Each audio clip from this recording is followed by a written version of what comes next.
right, this awesome intro is 8-Bit Dungeon Boss by Kevin MacLeod. You can find his website at incompetech.com. It's also available as one of the free tracks on Roll20. So tonight we are doing a special spooky October edition of Star Trek Adventures. We're going to be playing the module Sci-Shift by ELH. Neither the author ELH nor the content within is endorsed, sponsored, or affiliated with CBS Studios Incorporated, Paramount Pictures, Modiphius Entertainment, or the Star Trek franchise.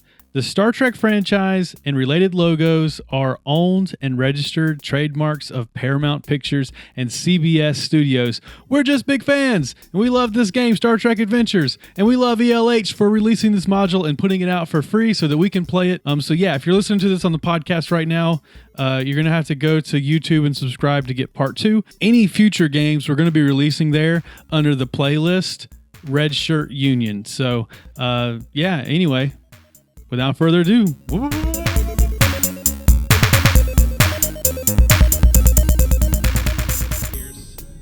is out on its routine surveillance missions. They being a emergency response vessel, you guys often are sent out on a regular patrol of certain areas. You're patrolling the Shackleton Expanse, which is a region of space that the Federation is recently starting to chart and to study different anomalies in this region of space. Your patrol is typically, much like tonight, is uneventful. There's the occasional distress beacon or the occasional alert from Starfleet that you need to go help some people on some distant planet, or maybe there's a ship floating dead in space and you have to go assist them. But tonight, just like many others, so far has been uneventful. Before we get into the game, I want to know who's on the bridge right now, who's in engineering, where might you be on the ship? I am in my ready room, probably going over reports of the last couple of incidences that we had gotten ourselves in and out of, and getting ready to send that kind of stuff off, but I'll be in my ready room. Okay. I'm in the sick bay. How busy is it in the sick bay? Is it just kind of a routine? Yeah, probably pretty routine. Maybe some everyday checkup kind of stuff. Yeah. Nothing major. Some ensigns have bumped their head. Gotcha. Yeah, Brucey squares again. Oh man. All right. How about Lieutenant Soraya? Soraya would be on the bridge. And manning her science station traditionally. And yeah, definitely. Lieutenant Commander Amelia? I am getting ready to go down to engineering. And then Lieutenant Commander Thela? I would probably be on the bridge as well with Soraya, just checking out all securities and just making sure there's no breaches and making sure everything is running smoothly. Okay, and then I had a quick. So we've played the game, but it's been a while. This is our first game in probably a year, and actually I know when it was because I know it was in January, our last game, because it was the last thing we did before we had to go on lockdown. Was the last game we played. A full lifetime since then. And Scott and Russell, you two are playing the same characters you played then, and we have introduced those, on the podcast before. But Becca's playing a new character tonight, mainly because we lost her character sheet for her original character. And then Russell and Allie, this is your first time playing the game with us. So welcome to you two. And I kind of wanted you all to give like a really brief, like a really quick introduction to your characters. We don't necessarily need to go into everything. Again, people know Captain Ukale already and Soraya. But just to give like maybe a 2-word like quick description of who your character is. And why don't we start with Lieutenant Commander Amelia, sorry. That's fine. That's what they call me. My friends. Alrighty. So my character is an artistic tinker. That's two good words. Tells a story. How about Lieutenant Commander Thela? Dedicated and loyal. Lieutenant Soraya? Biodiversity and knowledge. Captain Ukel? It's hard to narrow it down.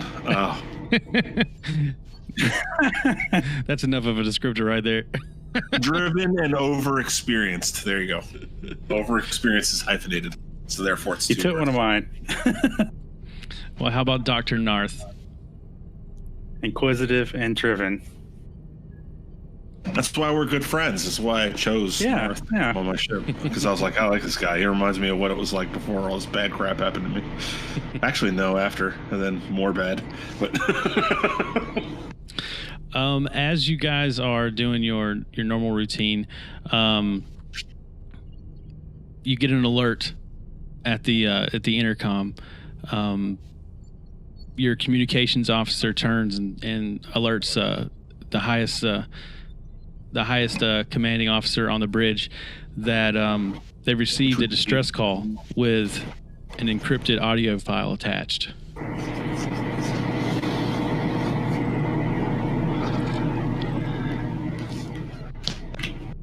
Okay.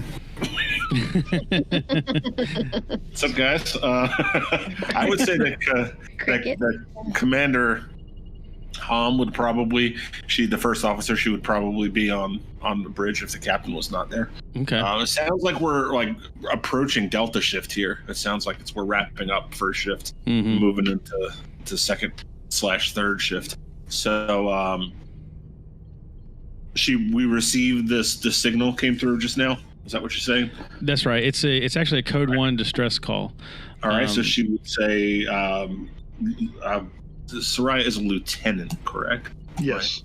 Right. Yes. Lieutenant Soraya, what do we have on sensors here? All right. So Game Master. Yeah, I would check the signal and see its location and what the message would be. It's marked priority 1.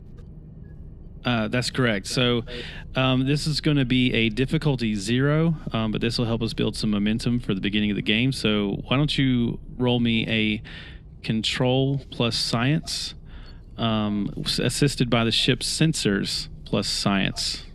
All right. Well, I'll start with just myself.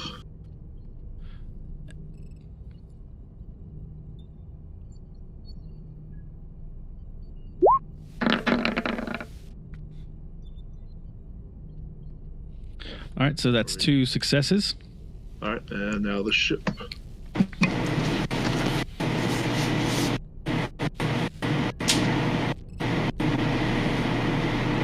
What's the ship's role? Oh, there should be a character sheet, and it would be the ship's sensors plus science. We'll see if that matters. How if we need to double check it. Centaurs and science. That looks well. That's control plus science. I was going to say it's a 7, so that would be my science, and then so that should be a success for the ship, also, I believe. And Halen, when you say the word sensors, you're a Vulcan, so you have to say sensors, not sensors. Remember, she grew up among other races. It doesn't matter. So did Spock. Sensors. Don't judge us all by Spock, Captain. And Tuvok. And Zurich. Do you need us to re-roll that one for sensors? And it would have still been a success, but yeah, if just to make sure that you understand how they use it, it would have been the ship's sensors, not the ship's control. I'll go and I'll roll the ship. Just bear with me. A 7 was still a success, so I'll give it to you either way. But all right, ship sensor. Yes. Okay, so it would have been an 11. Would have been my target number. Right. Yeah. I still got it. There you go. Absolutely. All right. So cool. So we're starting out with 3 momentum. So that's pretty good. So you you can determine by that roll that the origin of the distress call is 1 hour away at maximum warp. And it's still within the Shackleton Expanse. Yeah. I would go ahead and transmit the coded part of the message to the captain, and direct him to say, "All right, I would relay the information I've got from the sensors, and send the message itself to the captain." All right, so it looks like then the commander would probably, she would say. Yeah, I would think she would say plot a course in for it. I don't even think she'd bother the captain with that. So she'd probably say plot a course towards the signal. Understood. And we'll plot the course in, and then she'll hit her comm badge and say, "Captain, we've sent you some information to look at as soon as you can. We've got a distress call, and we're heading in a direction." And he will then return and say, "Very well. Let me know when we're within parsecs or whatever." Insert technobabble. Whenever we're in scanning ranges of the. Whenever we're in sensor range. Yeah. He's not Vulcan though, so he would say sensor range because he's Bajoran, so it's gonna sound like he's been drinking gravel his whole life. All right. So is there anything you guys want to research or do while you're en route on to our that? way? Yeah.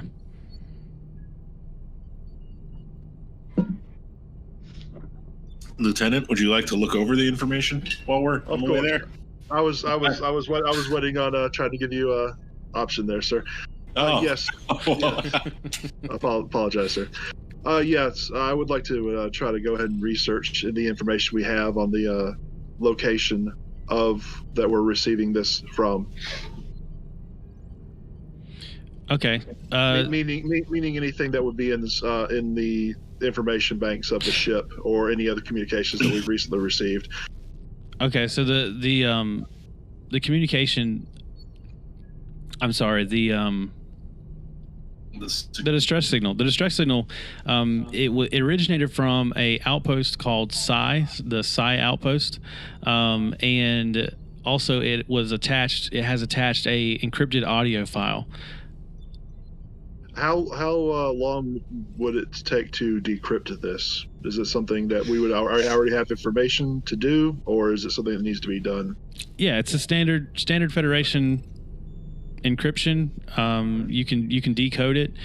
It would be a control plus security, or control plus engineering, with a difficulty 0.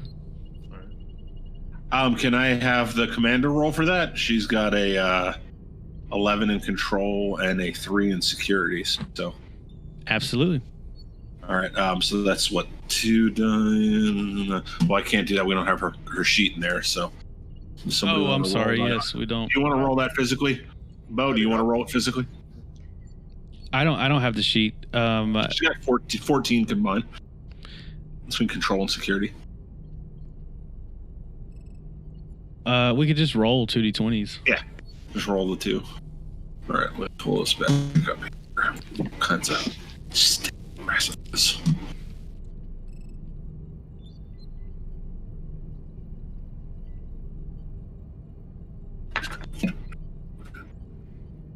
Can you roll 2 dice, Halen? My computer is being a jerk. Yeah, because I have a 14 also if I just did engineering plus control.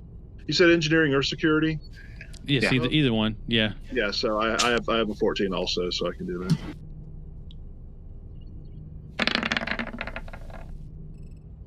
All right, 1 success, 1 failure.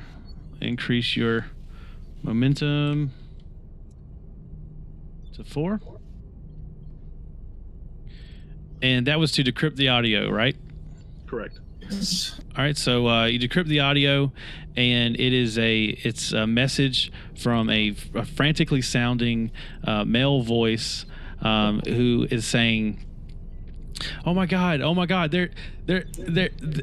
And you just hear like a chomping sound and like a thud, and he says, "The doctor," and then there's screaming, commotion, and it just sounds like chaos behind him as the message finally fades out to static. All right. I would relay that to the commander and the captain. Commander she probably heard that just beside you. I want to say for dramatic purposes, she walked over and stood next to you at your science station.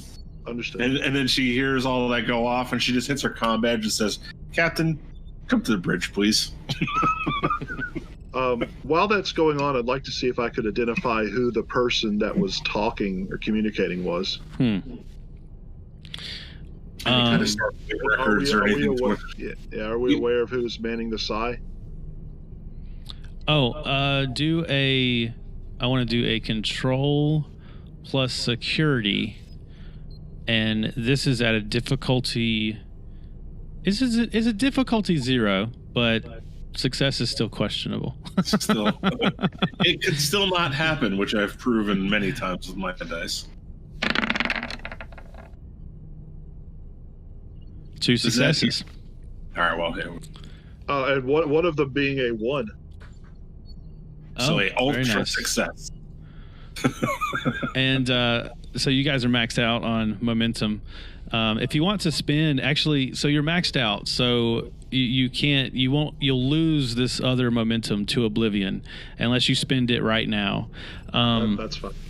So I'll go ahead and tell you that the success of your roll, the computer reveals that it has no record of a research facility outpost Psi, and then if you would like to still spend that momentum to ask the computer another question, then we can use that spin to get an answer. All right. Would that be something I could also share with the commander? Yeah, definitely. She's standing there with you. Yeah, so Captain, controlling commander, is there anything the commander would also like to know about the message? Oh, Captain's not here yet. I would say he's probably still struggling to get up because of his bum knee. But I was just saying, since you were controlling the commander. Yeah, I'm controlling the commander right now. Anything else that there is nothing there currently is what the sensors told us? There was nothing. There was nothing by the name of that. Your Starfleet records don't have a record of this outpost. Is there anything that we would have access to that would be other kinds of? Are there any kinds of records of any kind of battles taking place in that area in the last 200 years? If you're looking for records of just whatever, so this historical information. This area is like a newly explored region of space for the Federation, and based on so they're constantly updating things that they find in this area, and as far as you know, there is no known record of anything existing at this point. Even though the distress signal claims to be a Federation outpost, it's a Federation encrypted message. There's no record of anything existing in this spot. But just as this information is being gathered on your computer,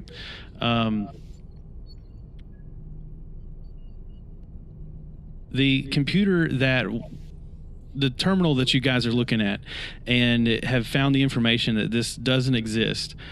For a brief moment, words appear on the screen in yellow text on a black background.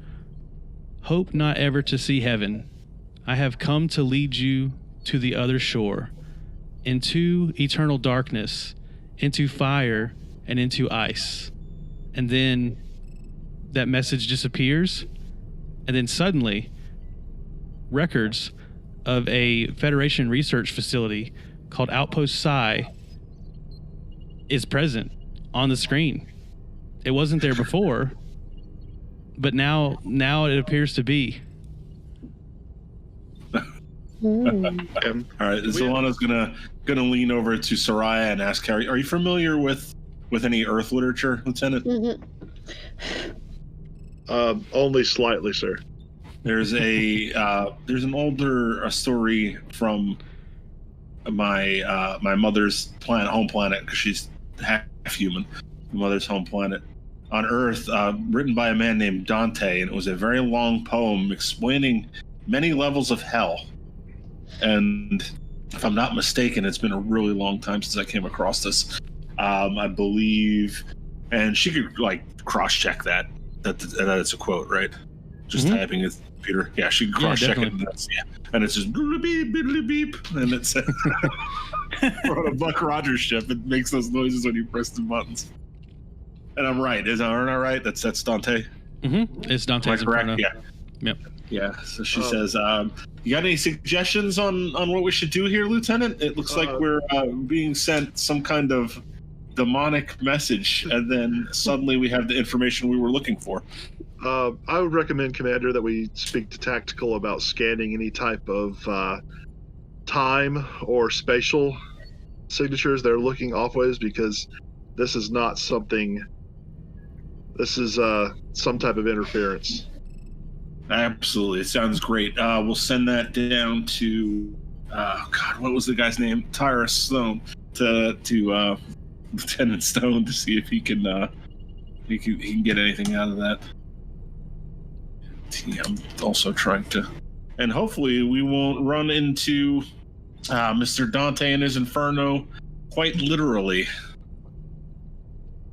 Let me know when you get any information. She'll head back to the command chair. So do you think Lieutenant Commander Amelia should? Well, it's being sent down to just whomever to scan it, right? To see if there's anything that went on in there. Is that what you're saying? Right. I would suggest Tactical, so whoever's our tactical officer, because okay. We're looking for unusual energy signatures or anything that just spiked. Some kind of weird temporal anomaly, yeah. Because as far as we know, there's been some type of intrusion into our data banks, so that's not a good thing. Okay. So if you want to do just like a security scan, that would be control plus security assisted by the ship's sensors plus security. Well, I'd probably recommend that Thela help us with that if she's available. I was going to say, should I just do that? Yeah, why don't you go ahead and give us that roll? I think so you're checking. All right, so this could be control or it could be reason. And the reason why is because the control would be the more, mundane task, something, scanning the ship for typical tactical reasons would be something that you do on a regular basis. But reason is more of like you're trying to figure something out or resolve something. So this could be one of those situations where you're looking for a specific type of intrusion. So I would accept either. I think reason is probably more appropriate. Okay. What's your reason look like, Becca?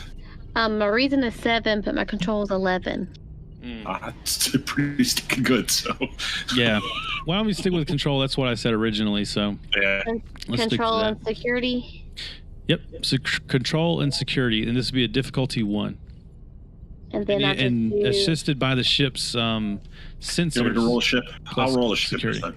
Okay. So I just click the little completion range button. Hold on one second. Let me pull up one of the character sheets.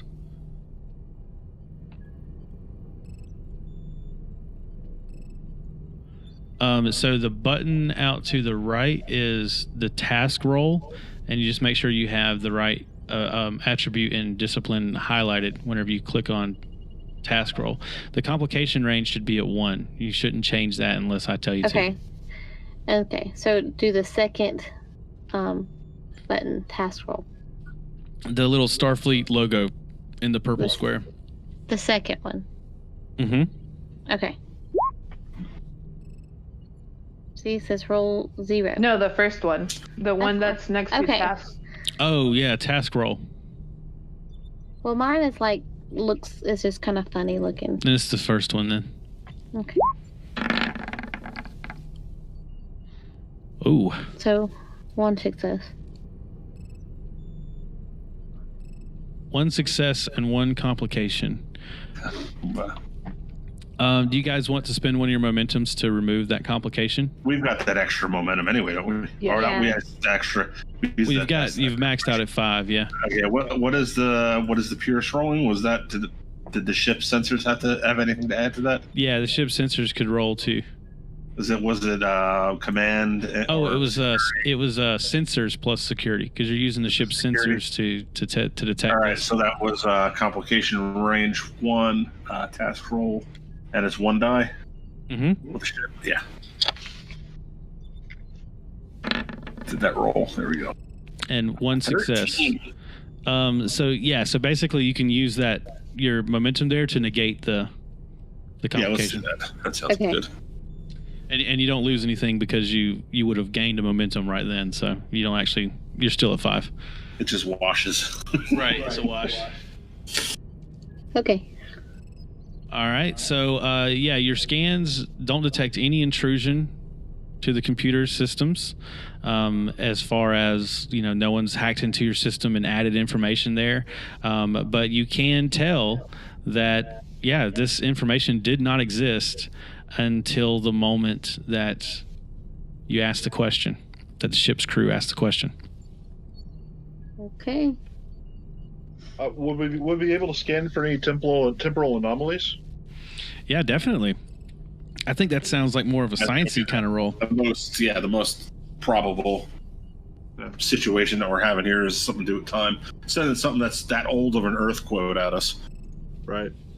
All right, so why don't you roll me I think it would be reason plus science. Whoever wants to roll that. I think that'd be good for you, wouldn't it? Anyone? Yeah. And the ship should assist in some way. I'll pull the ship back up and maybe I'll roll that. I guess sensors again, if you're kind of testing for particles related to time travel. Just sensors and science. Chronotons. Yeah. Oh, freaking chronotons. You were right. Freaking time crystals. So there you go. There you go. That's all right. So you guys got 1 success and 1 complication. And again, you can spend a momentum to get rid of the complication, or I can roll for it right now. But you did get the 1 success you needed to succeed in the roll, and you're not detecting any chronoton particles. You're not detecting any evidence of any sort of time travel or anything like that. You are, however, picking up some sort of exotic particle in the region, but it's not anything that you've recorded on record, and it doesn't seem to be related to any sort of disturbance in time anomalies. Commander, if you will, since I'd be asking Commander while she's while before the captain gets there, I'd recommend that I go ahead and study the effects of this particle while we're in transit. Absolutely, we have. And how long do we have until we are within sensor range? I'd say you're about halfway there now. Or right. if there's nothing else you want to research other than this, then we can go ahead and be there if you'd like. That's how I probably would like to burn that momentum also. You want to do that? That complication. Okay. If we're gonna lose it, yeah. All right. I fear we'll have enough complications where we're going. Yeah, probably. So do you want to study that particle real quick before you get there? Yes. Okay. Yes. Let's do reason plus science again. And do you want to study it? Well, I would just see if there's any type of energy signature, how it's reacting with the other minute elements on a quantum scale. You don't have to roll for this unless you guys just want to. Studying it over the course of the time that it takes you to get the rest of the way to the station, you've found that the mass of the particle seems to fluctuate in an odd way, not the way that the computers, artificial intelligence or machine learning, it's trying to track how it predicts that it should change, and it's not changing in that way. Also, the makeup of the element seems to alter just kind of spontaneously, almost as if you are studying it and you're kind of on track to discovering what it is. It changes. Yeah, the only thing that makes sense where that would go is if it was flittering in and out of other dimensional space, which is pretty scary. All right. I would relay request an action by the commander that we transmit this information back to Starfleet, and that we're also en route to basically advise them of our situation. Absolutely, stand back full records of that we're going in, and if we're not back before sunrise, send in a search party for your search party, because we're a search party. Yeah. So You guys are the emergency response. What are they going to do if you guys don't show up? No, they're gonna have another one. A search party for the search party. The Pierce F is gonna be commissioned fairly soon here. So you guys are outside the station now, and so just visually approaching the station, the outpost appears on the main view screen, looking no worse for wear. It does not appear to have suffered any external damage, nor are there any signs of debris or other items that would indicate a battle. There's no floating debris into space or anything like that. There's no damage on the outside, like blast residue or anything like that. Hails to the station remain unanswered. All right, so I'm assuming we'll say that the door is open and the captain walks in, because I think it's about time for him to actually be doing something here. And he's going to come in, and when he looks at the station looks current, correct? It looks like something that would be commissioned now. Actually, it looks like it was created decades ago. Which is probably about the time the captain had entered Starfleet, I would think, would be probably about 15, 20 years ago, during the border wars, the Federation Cardassian War. So would he recognize that when he came in? Yeah, definitely. This should definitely be. He's gonna walk in. He's gonna see. He's like, oh, interesting. Yeah. It looks like this station should have been on records if it was this age. Yeah, There's definitely no way that the station should be out here and existing and looking this good at this point without us knowing that it's here. I will say that there's evidence of the passage of time in that on the outside of the station, you can see that there are retrofits and upgrades, but the core of the station, like the station was originally built, decades ago. It's obvious if it was there long enough for it to look like this, we would have known that it was there. We haven't been on this side of space, digging around in this part of the galaxy for as long as that station over there is telling us we should be. So, all right, crew. Does anybody have any ideas of what's going on here besides there being some kind of magical space demon, or maybe these pod wraiths showing up all the way over here to bring some kind of magical poetry reading station to us? I would like to consult the record banks with the new information about what was the purpose of research Station Psi. Yes, hold on one second. Then I may be able to ask a question of the captain. The station's purpose was to study subspace dynamics throughout the sector. And how long has it been performing those? We'll say 35 years. So its records, yeah. So its records don't coincide with what we know to be current history. That appears to be correct. Okay, so it's an anachronism. All right. I'd relay that to the captain. Oh yeah, and say, sir, we may have to. If they're not answering our hails, we may have to go and see a little more physically what's going on with this.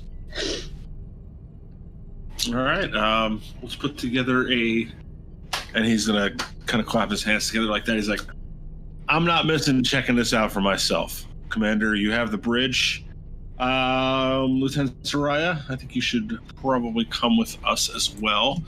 Bring your handy tricorder with you. And Lieutenant Thela. I forget everybody's ranks. I feel like he usually calls people by their ranks. That's correct, sir. That's correct. Yes, Thela. Would you like to, Lieutenant? Would you like to come over with us? With can I bring? How big of an away team do you think I could bring over there? Could I fill up a shuttlecraft with like 6 people or so? Yeah. I want to know if I could bring some red shirts to go with. I'm gonna be totally honest with you. I want to know some red shirts. Let's say 6 people. All right, so we've got me and my trusty Vulcan science officer that no Starfleet captain should be without, and our brash and ready to rock and roll. Well, not rock and roll, brash and ready. maybe classical music. Security. I'm going to call for the doctor, the CMO. I'm going to say, hit the comm badge. How am I pronouncing this exactly, Russell? Is it North? Yes, that's correct. Dr. North. If you can meet us in Shuttle Bay 2, I'm just going to say Shuttle Bay 2 because what the hell? We got a billion we'll take a shuttle out of Shuttle Bay 2. So, this is Shuttle Bay 2. We've got an away mission. We've got some kind of strange, magical,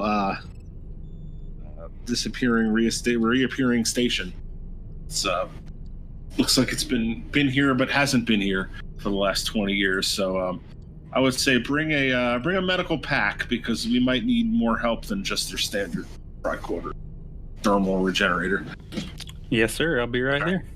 All right, so we've got we'll see. It is obviously the 5 of us, and then I will call to.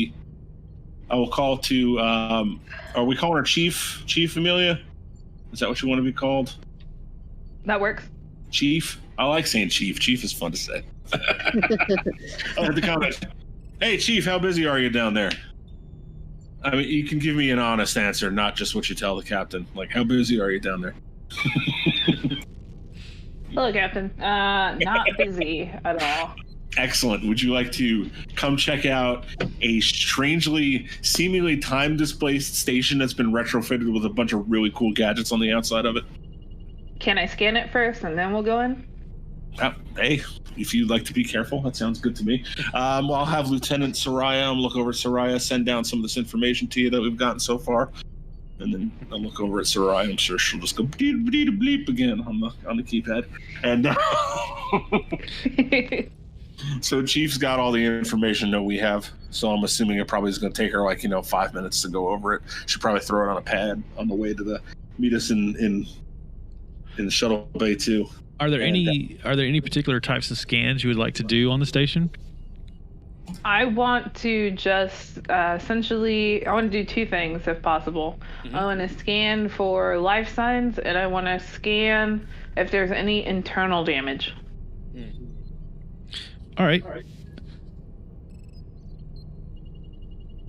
So if you want to scan, we can do that in one. We can do that in one scan to find out both information. It would be I'm looking at the module for this part right here. They suggest a reason plus science task assisted by the ship's sensors plus science with a difficulty 2. I would also say that it could be a engineering task, especially to find out more information about the structure of the ship. So I would accept either. Okay, so my engineering is 5 and my science is 4. So I'll probably do reason and engineering. I think that's the safe bet for this role. And do I move the complication to 2? No. Don't move the complication. If you would like to you can spend one of your momentum to make it so that you roll 3 dice instead of just 2. Ooh. Because we are looking for a 2 for success this time. Now, you're going to be rolling 3 dice because you're going to be rolling 2 plus the ship's dice. But you could make that 4 instead of 3. Does that make sense? I think I explained that backwards. Yes. Yes, that makes sense. You're just not linear. You're just not linear, Bo. That's all it is. That will have a slightly higher risk for complications. But how many are we still at 5 momentum? You have 4 momentum. We burned 1 to, yeah. Okay, yeah, why not? Let's burn through this before we can't use them. All right, so We burned 1 momentum, so now just move the number beside the task roll up to 3. Don't change the complication range. Complication range is good for you if it's at 1. You don't want that to go up. But the task roll you can up to 3. There you go. Oh, that's nice. Ah, good thing you did, it looks like. And then somebody roll for the ship. Hey, why don't you roll for the ship? You haven't done that one yet. That ship's sensors plus science. Sensors plus science. All right. Sensors. And you already made the task. This is just to see if you get momentum. No extra momentum, but also not a complication. All right. So with that roll, you are able to tell. So the computer says, as far as life science, the life science questions, the computer reads out, there are 35 ships, or I'm sorry, there are 35 life signs on board. 35. But it did have that crazy stutter. That was the computer's responding. Crazy scratched CD. Yeah. All right, now it's you said 35 people on the station, and this is a station that usually looks like it probably will hold like 2,000-3,000 maybe. It's a Federation station. The station in my image here is way bigger than the actual station, but this is a station that would normally hold maybe 100, 150. It's a small station. Okay, it's a small size station, so we're looking like it's definitely got less than half of what's supposed to be on there. Yeah. Yeah, mostly if it's like in the edge, it needs to have a lot of people. Yeah. Yeah, it's true. You rolled an engineering, and so I want to give you a little bit more information. Your engineering scan reveals that in the integrity of the ship, structurally is sound, and you're not detecting any like loss of the environmental systems or anything like that. It seems like everything would be breathable and, I don't know if you call it a Class M whenever it's a space station, but it seems inhabitable. It doesn't seem like there's any flaws in the environmental systems. So it was contrary to what the distress call we got then. It doesn't seem to match what you expected to see, right? Okay, I'm just gonna put that information on my little tricorder and take it with me so I can show everyone. Carry that pad with us. Yep. Okay, now out of character, guys, do you think that this sixth person that I should be bringing should be security or another engineer? Because an engineer on a station, I don't know. That seems more logical in character to either bring another scientist or another engineer over there than to bring another gun. I mean, because I would worry about, given the nature of the distress call we received, that what we may be reading on sensors is not. I would be spurious of it. That either the communication is false, or what we are sensing is false, or one has not yet happened. All right, so let's pull up a security guy with us then. I have a security character I made, Ensign Callahan. Hopefully he won't die. What color is I his like shirt? that you named them all, just in case one dies. It's like it actually matters. Yeah, It does. His name is Porter Callahan. I made a full-on character sheet for him. He's a full-on. He's human. We have to RP any where they shoot the casket out the back of the ship. Yes. Oh man. Oh man.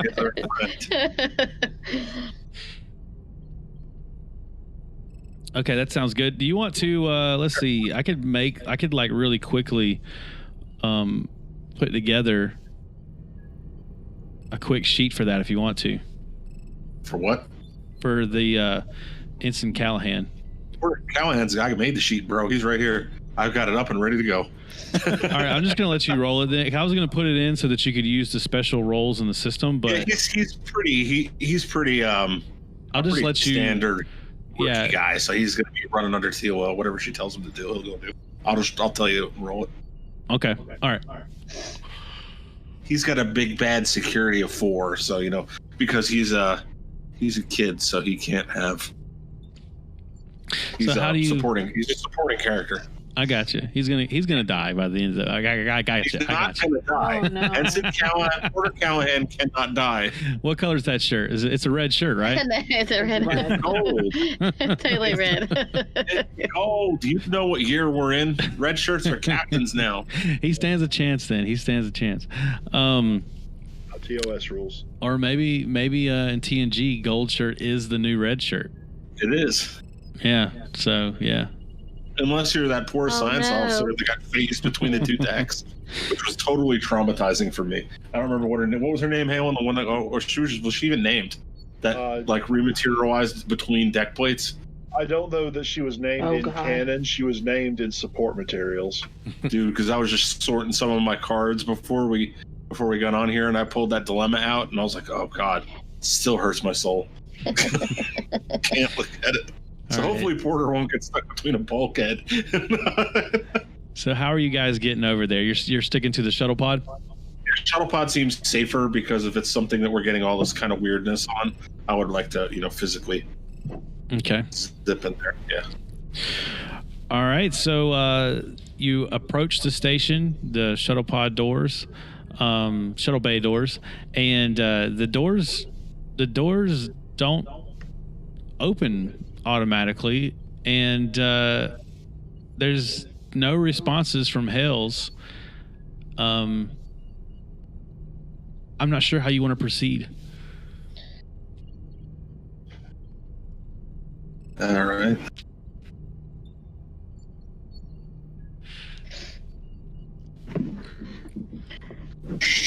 Doors aren't responding at all, so we can't get in. If you approach the doors, they don't open.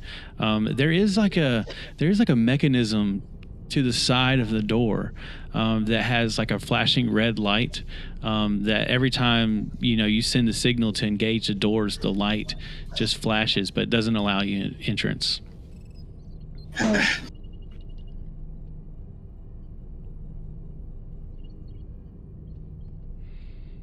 We want to shoot it, guys. What are you thinking? Yeah. Engineers, I got engineers and scientists here. I'm gonna shoot the doors. What's going on? People. Wait, so this is. Looks like we're shooting it. Not alone so here, guys. This is on the station. Like we're in the shuttle, or we're going towards the shuttle. Yeah, you're in the shuttle, and these are the doors to the station. We're like bonking the station with the nose of the ship, going, "Let us in, let us in." Yeah. Can we do some kind of scan to see if there's like a shield or interference or some kind of like protection? Yeah, definitely. That would be a reason plus security with a difficulty 1. Okay, I can do that. Assisted by the ship, probably the ship's sensors plus so security. Reason and security. Now, this is the shuttlecraft sensors, though, right? Oh yeah, you're right. It's the shuttlecraft sensors. Just use the ships. It's fine. It's close enough. It's going to be probably way better. but I still just roll 2, right? Yeah, you just, unless you want to buy more dice, you just roll 2. Yeah. Okay. Oh, I did the wrong one. Oh. Ooh. Okay, well, I'm doing golf. That ship better do good.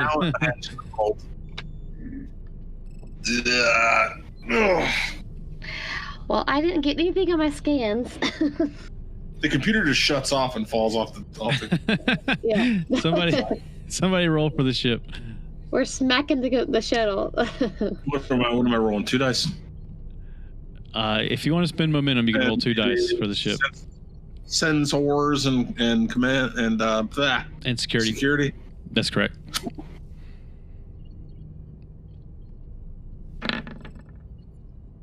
All right, 1 success, which is all you needed. So you eked out there. You did get a complication. Let's roll for that real quick.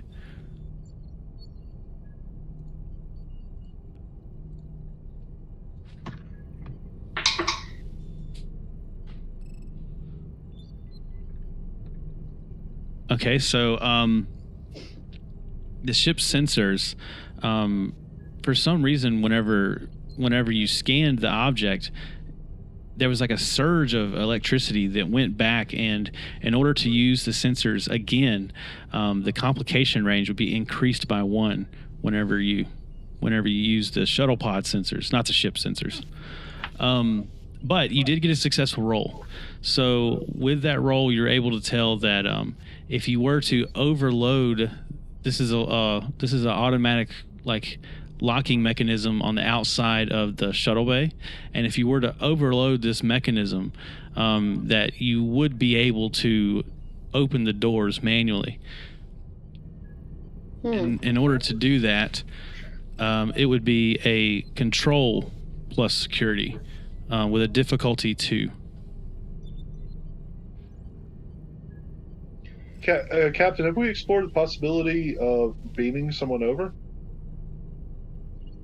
I'm sure we could beam someone from the shuttle to inside and see. I'm a little worried that their molecules are going to get scattered across the galaxy. Ensign Callahan, would you like to Go ahead and try. volunteer? See what happens.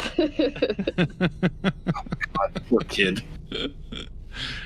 I would volunteer to go with Callahan. There we go. We'll Take send one for the team. Send the fearless Vulcan over. They're fearless. Yeah. All right, you guys are gonna do a site to site from the shuttle pod. Yes. From the shuttle to the, I guess, the other side of the. I would put on some kind of spacesuit just in case, so you're not beaming into something that is a vacuum. Do we have that available? Can we get an EV suit for Callahan and Soraya? You can get it by spending momentum. How many momentum will we need to spend? If you spend 1 momentum, we'll give it to both. All right. I believe we're going to transport this so well that I'm fine with spending that. Yeah, let's do it. So you can try to reckless. You're going to transport no spacesuit, or you're going to spend the momentum to get the spacesuit?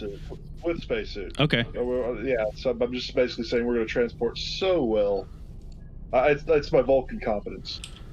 So well that we'll gain momentum. Vulcan confidence. Oh, I see what you're saying. Okay, I see what you're saying. So the transporters are control plus engineering, assisted by the ship's sensors plus engineering, and it doesn't have to be, and nor should it be, the people that are being transported. So, Lieutenant Commander Amelia, if you wanted to do the role for him, you could. Alrighty. And this is, what was it?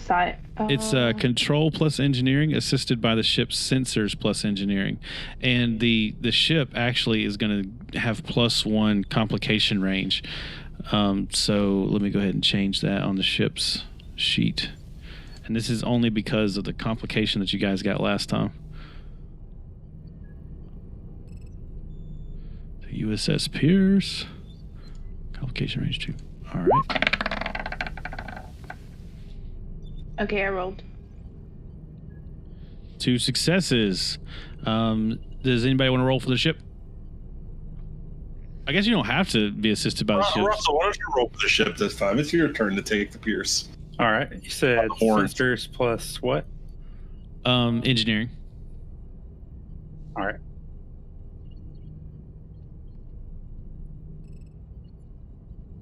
One more success. So you guys gain 2 momentum from that.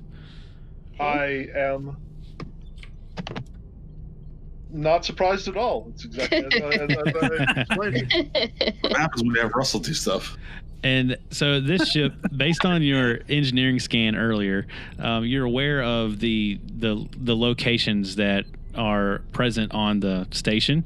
There actually is no transporter room on this station, but you're aware of the shuttle bay that you're just outside the door of, as well as a few other, general areas, like a common area. There's an engineering section. There's a medical section. Is there a specific place you guys wanted to beam to? You succeed. Just tell me where you want to go. I was going to say to the shuttle bay. Yeah, shuttle bay. Other side of the door we can't get in, so they can open the door on its own. All right, so a dark shuttle. A dark shuttle bay. Let's go ahead and we'll move the players to that. Oh, actually, no, we won't do that. We'll wait till they'll. So, you guys beam into a pitch black room. I mean, momentarily, just as your particles are being reassembled. Oh no! You become one person. It's one entity. Oh man, I am part human. Soraya hand? Yeah. Soraya hand. Portia. How would you play that out? You guys would have to combine your character sheets somehow and then make decisions and roll together. Oh, it'd be so great. I would love it. Oh man. I wouldn't Janeway him in half. I would let him just I would see Halen squirm the whole time. Then just ripping that two bits apart. Look, momentarily we got 3 successes here. Yeah. So momentarily as you materialize, the brightness of the energy rematerializing you get a quick glimpse of what is a crowded shuttle bay room that's being kind of tangentially used as storage for this medical facility. So there's stacks of cargo crates. There's 2 other shuttle pods at the other end of the room, and you materialize just outside the door that your shuttle pod is trying to enter. But other than that brief moment, the room is pitch black. Ensign Callahan, did you see that? Yes, Lieutenant. All right. I got to try to be in character. There's lights from the various consoles to doors and to locking mechanisms. There's those types of lights. It's not without electricity. Yeah. So I'd say, Callahan, if you would take a look around the area, see how secure we are while I try to get this door open. Yes, sir, right away. He's going to hold his phaser pointed out and scope in the room, and he's got the cool wrist flashlight on. I always love those. Cool Voyager tech. All right, so this is not for any sort of task roll. This is just this is a little bit of a house rule here. Why doesn't Ensign Callahan roll me an insight plus security? Let's see. All right, his insight is 8 and his security is 4. So he's rolling 12. So he's rolling 2 dices. Yep, just roll 2 d20s and we'll have to do it manually. 2 d20s. No risk of complication, by the way. So he failed miserably. Because I hate digital dice. No matter what character I'm playing, they will die and they will be hurt. Okay, so Ensign Callahan he's scoping out the room. Now he's a Starfleet officer. He's not an idiot, but he doesn't. And he's still got very fresh Starfleet command in his.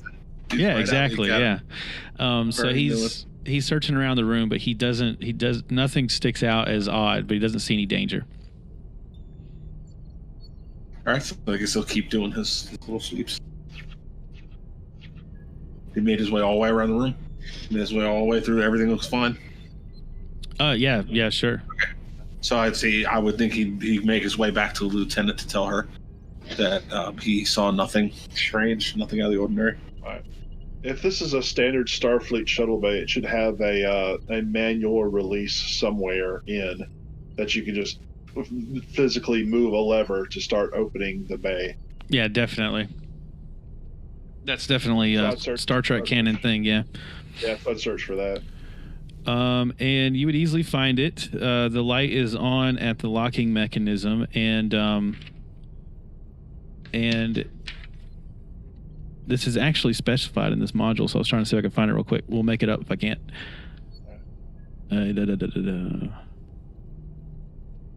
Yes.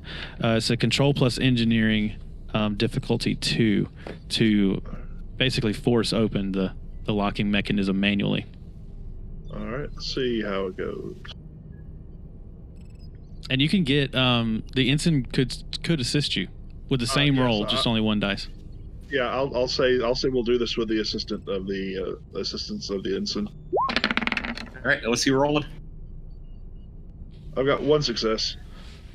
What's he rolling? He's rolling. Oh, I'm plus sorry. engineering. Control plus engineering, 1 dice. Control and engineering is 12 combined. So I don't know what I just rolled. Let's not pay attention to that. I'm gonna roll this. Ooh. God damn! What is going on And tonight? Ensign Oh, Callahan was electrocuted and dies. Oh no. No. Straight up died from it. Holy Oh, man. No, this was a Discovery now. He's just killing characters. this was succeed at a cost. So you are successful even though you didn't pass. We got to roll something for at least one of these complications. No one notices the small thing that crawls into Callahan's suit. Oh no. That crawls up into his ear. Oh, That's pretty funny. Let's see, 6.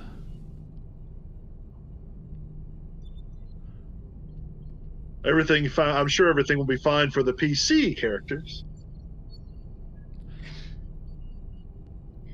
Okay, so we rolled left arm.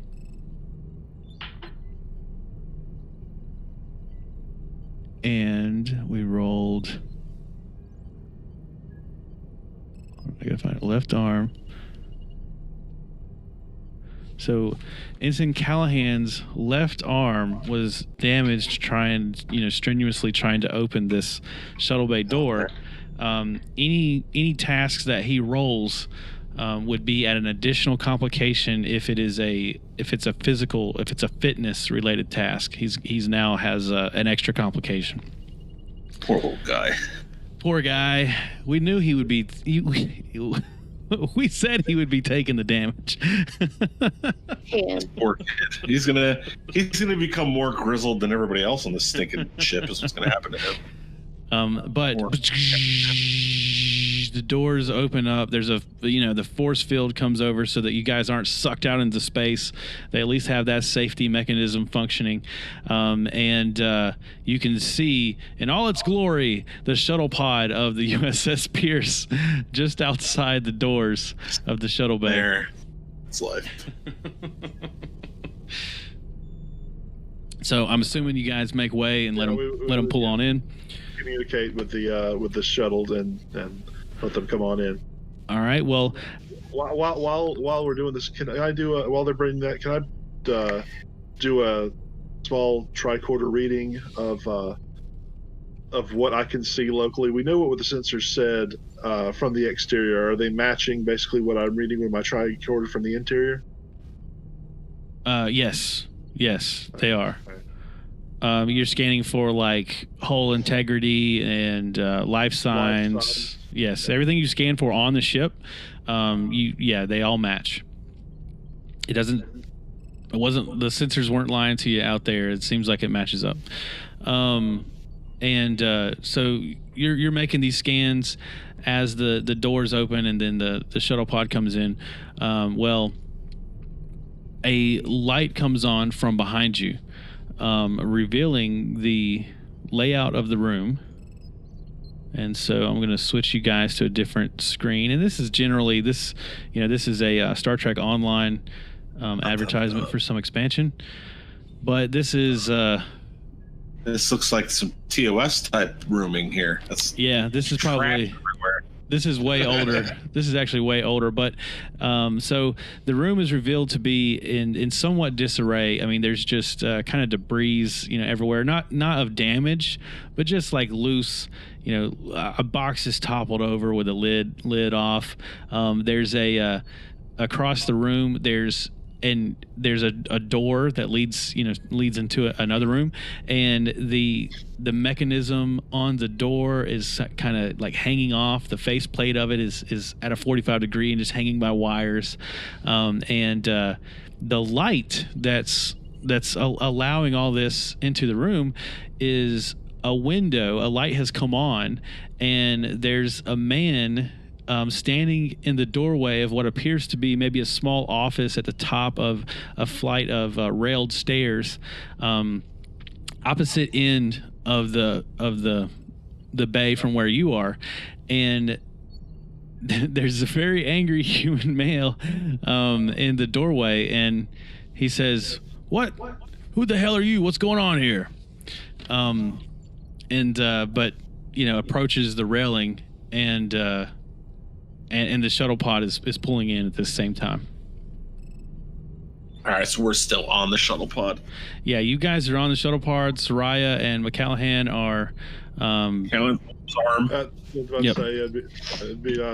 I'd introduce myself, Lieutenant Soraya of the USS Pierce.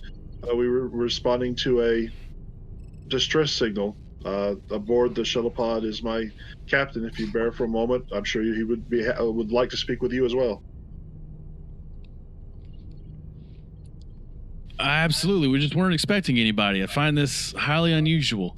You said you got a communication from the station? Yes, and how long is it going to take? Would I imagine that it would take the shuttle to reach in and the captain to come out? If Captain Ukel, if you could see this going on, and if you wanted to exit immediately, you could do so. I mean, you can enter the conversation. All of us will enter. I 100% back her ability to talk to people. Yeah. Right. So until I get there, so I mean, it's not like we're running to I can't. Yeah. And she's my fourth officer, so I'm saying fine. So the human male, he approaches the stairs and is going down the stairs as he speaks to you. He's not threatening in any way. He was just startled that you guys opened up the shuttle bay doors without him being aware of it. We get them tricks. And he says, that damn communication array. No surprise that it sent you some crazy message, cockamamie message. I'm sure. This guy's getting way too southern. And I would also apologize for our physical intrusion. We just weren't able to raise anyone from within the station. Yeah, I guess it's a good thing that you're here. We could really use some help with the communications array. It's just it's unusual. It's unusual that we get visitors these days, or hell, it's always been unusual.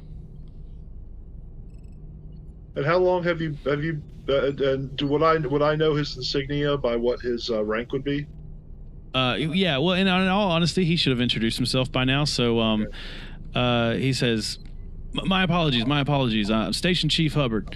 I've been on the station now for 25 years. I think it's been about 25 years, and 25 too many, if you ask me. That's what I would say. It's unusual. I was going to say it'd be unusual for the importance of the Shackleton Expanse that you haven't been relieved in that amount of time. The Shackleton Expanse, huh? Is that what they're calling it these days? And then, are you guys out of the shuttle pod by now? Yeah, I would think we're coming walking around. Yeah. The highest insight of the group. Who has the highest insight? I have 8. I have 11. Yeah, 10. I got 12. Mine is 10. Your insight's the highest, Russell? You said 12, Russell? Yeah, I've got 12. Throw Russell out in front of all of them. So Russell's the first person to notice that Callahan's hurt and he needs to go save him. I think he's the doctor. Yeah, that's true. Russell, I'm sure you would probably, I don't want to tell you what to do, but it seems like a Starfleet. I think you would definitely head directly over to this guy that has like smoke coming off. Let's go ahead and deal with that real quick. Because that was in the complication table that I rolled.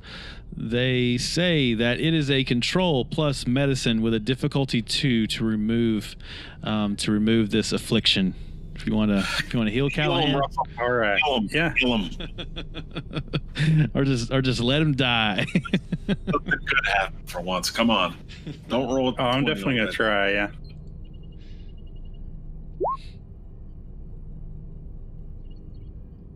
I think you might have clicked on the challenge dice because I didn't get anything.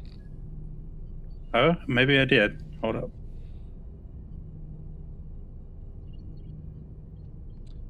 Two successes. There we go. That looks good. I didn't get the dice though. It's doing that thing for me again. After we get through this scene, I'll change up. I know how to fix it. I'll fix it when we get out through this scene. Let me put the momentum out here. Porter will say, "Thank you, doctor." Porter, who also has a 3 in medicine because I figured, he's on a freaking. He knew he was going to take some damage. He need to fix himself. I figured pretty much all of them have some kind of medical knowledge. Yeah. All right. So you were, Dr. Narth, you were busy helping him, but Captain Ukale, you're the first person to notice, although he's not hiding it. So, I mean, the rest of the crew would see as well, but his right hand is actually missing. He's an amputee of some kind, or it's unusual in this day and age for someone to choose not to have replaced their missing appendage, but he's missing a hand. Now, when I'm looking at it, I have my insight and medicine together. Maybe do I have to roll to see if I could tell if it was hacked off and healed that way, or if it was like surgically amputated? Oh man, I think it would be really hard for you to tell that with any roll. But it's not like, it doesn't look like he's horrifically mutilated or anything like that. All right, so I can't really tell if it's like scarred or it's not just like a little slit at the end, or does he have like a sleeve over it or something? Or yeah, he does have a sleeve over it. Yeah. All right, so I guess I'll step forward and I will then introduce myself. Hello, I am Captain Ukale Foss of the USS Pierce, and we have, I'm sure, as my officer here has told you, responding to a distress call. What seems to be the problem? I am not aware of any distress call that was sent out. I'm all right, then what is wrong with your equipment that it's sending out distress calls and you don't know about it? What isn't wrong with the equipment around here? I feel like I've done a pretty good job trying to keep the place held together with bubble gum and duct tape, but we could definitely use your help if you're willing. Just 1 second, and then he hits a communication device on his. He hits his badge, and he says, "Ensign Levy, if you would meet me in the shuttle bay, I've got some people here I'd like you to meet." And then from the other side of the communication, you hear a much chipper, much brighter voice than his say, "Company? What? Have you been drinking again?" And then he says, "Just get down here."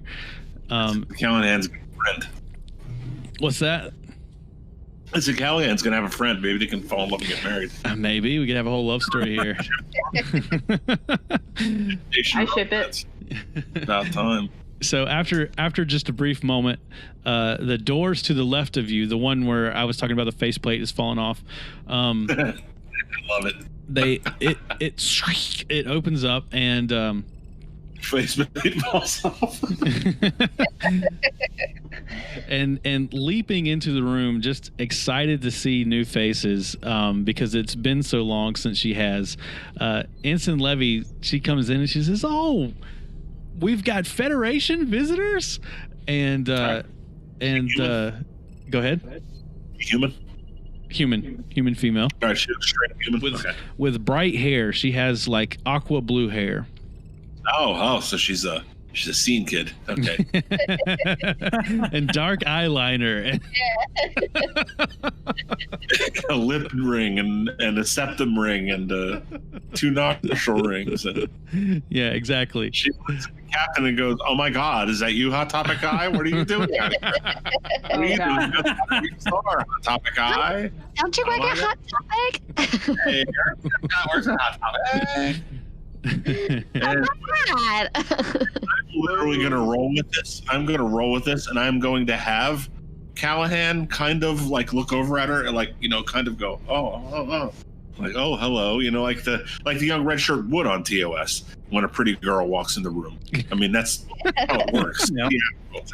He's gonna go, oh, and then the captain's gonna notice that the smiling is going on and the straightening up. Suddenly, you know, he's fixing his burnt sleeve that has all the electronic, you know, burn marks on it, and the doctor is like trying to hide it. Doctor's probably laughing at him too, you know, because they all know this.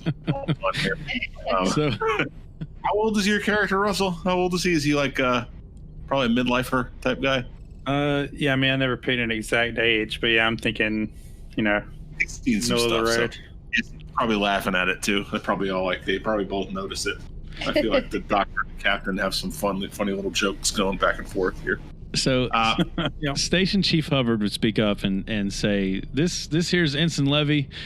She's young, fresh out of the academy, and she's eager to prove herself to some fine Federation men such as yourself."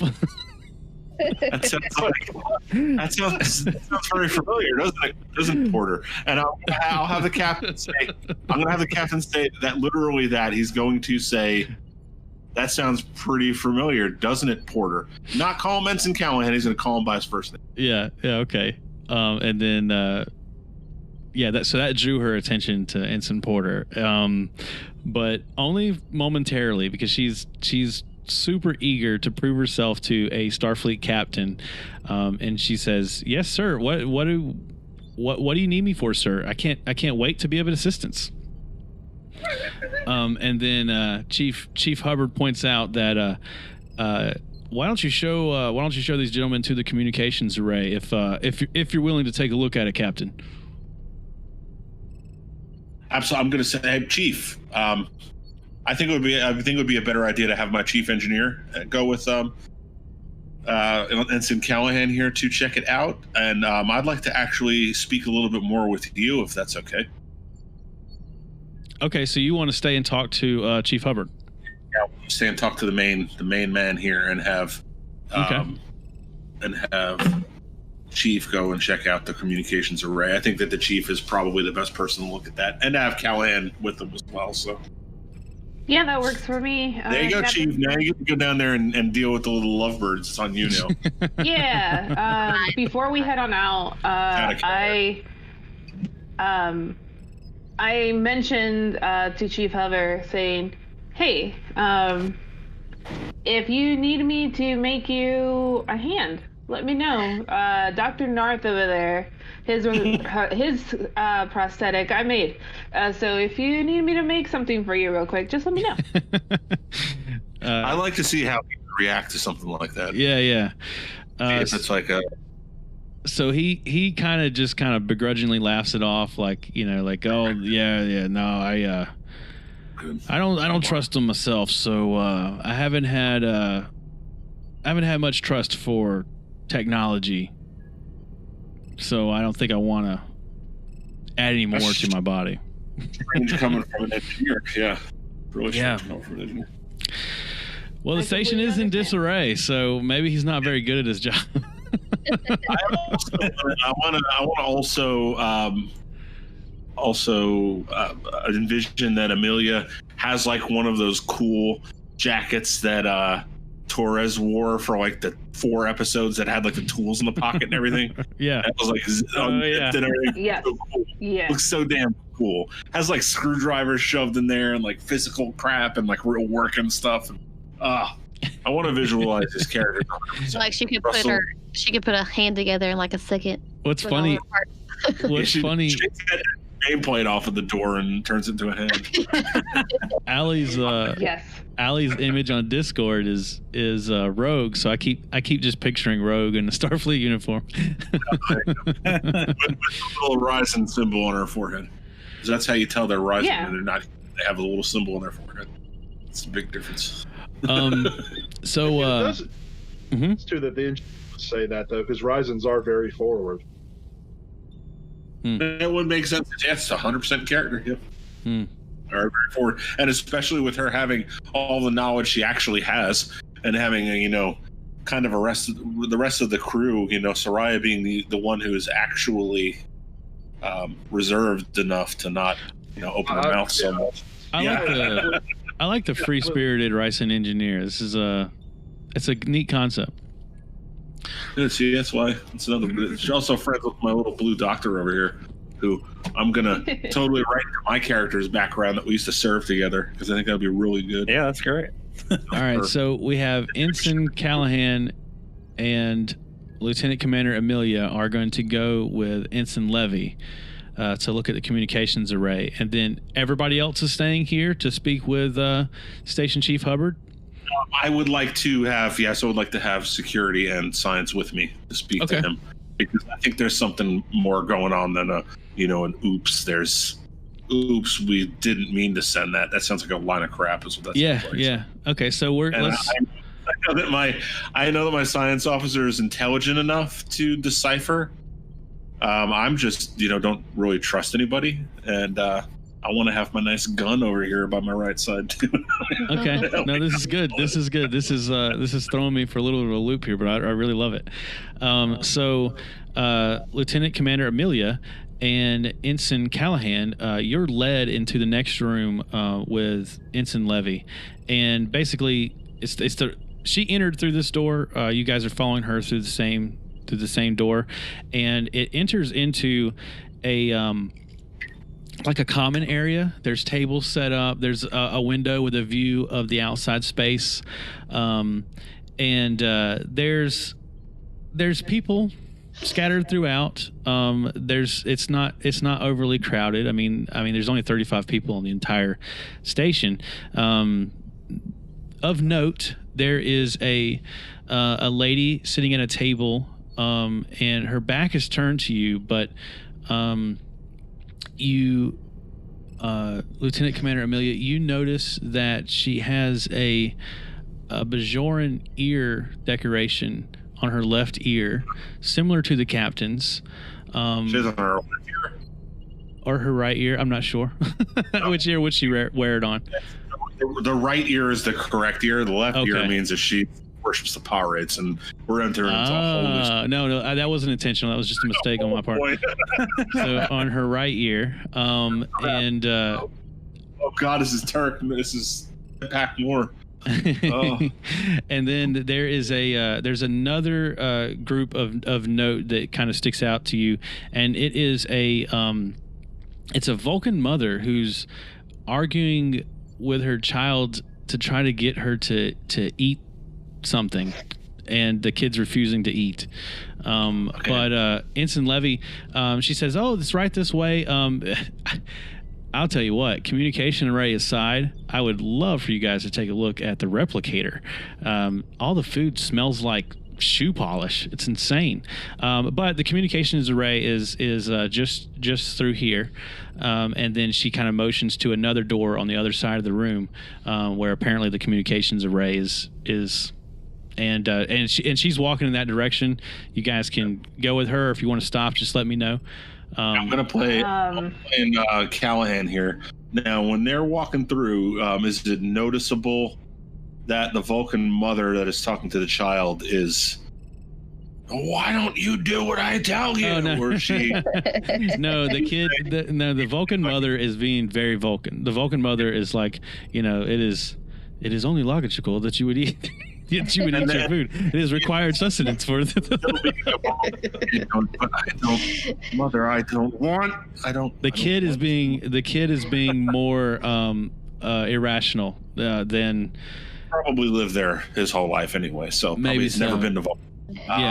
Now, Bajoran lady, as we walk past them, do I see her face at all? Because I know you said we saw her back.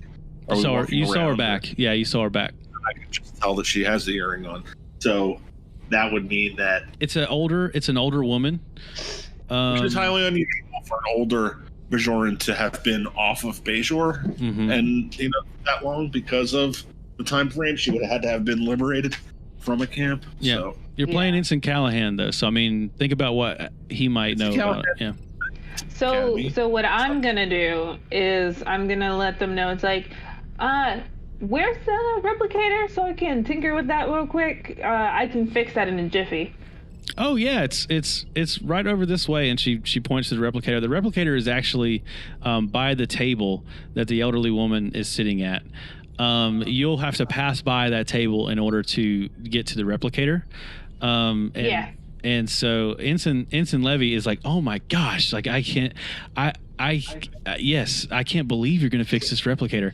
And so she brings you over to the replicator. Who here between? Well, I'm sure it's probably you, Lieutenant Commander Amelia, because you're not a NPC. But who has the?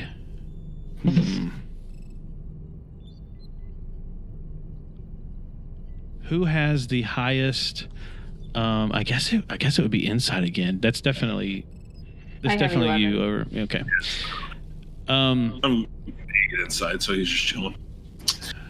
Is there any way that Callahan or little Porter over here, as Chief is looking around at everything, and making her observations, is there any way that Porter would probably, I feel like he would guess at this point that the Chief is trying to, get a little bit of visual recon going on, because he's very much a security. He's very much a security officer. Oh, that's right. He is a security. He is. Okay, yeah.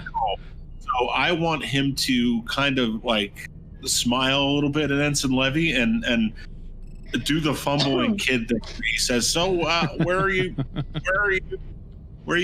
from originally? Kind of start up a dialogue with her so the engineer can look around, also because he thinks she's pretty, but he also wants to have the engineer be able to have Chief be able to work in peace and look around in peace. So let me tell you what the two characters perceive as they cross the room, and then you let me know if you want to continue down that path, because Ensign Levy can surely answer.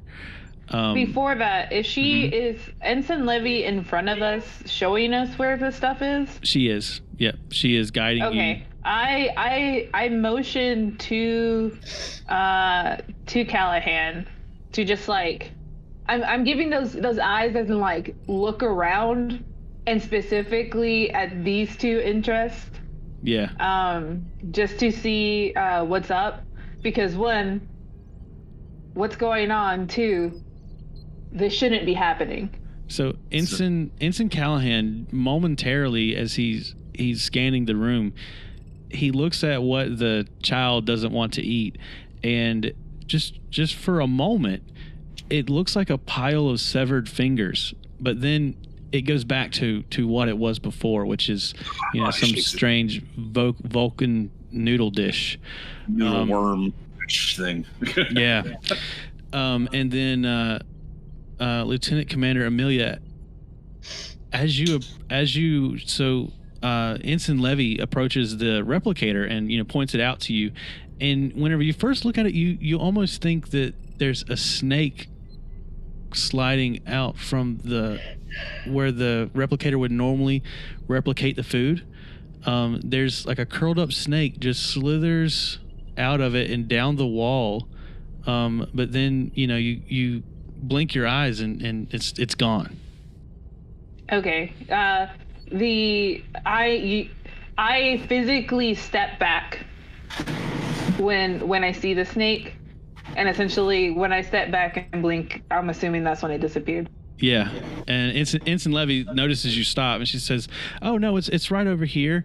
Is there something wrong?" Oh no, just this replicator is much older than I worked with, and I've studied it, but I'll fix it. Don't worry. Okay. So you approach. Do you want to go all the way up to the replicator? I want to essentially, either for me or for Ensign Callahan, to be close enough we'll be walking towards it, but are we, him or I, which one of us would be closer to the Bajoran lady? To the Bajoran lady? Well, so that all depends. So you're closer to the replicator is right by the Bajoran lady, or the lady with the earpiece, and I don't know if you both went there. But I'm assuming he did, because I was basically telling him to follow us.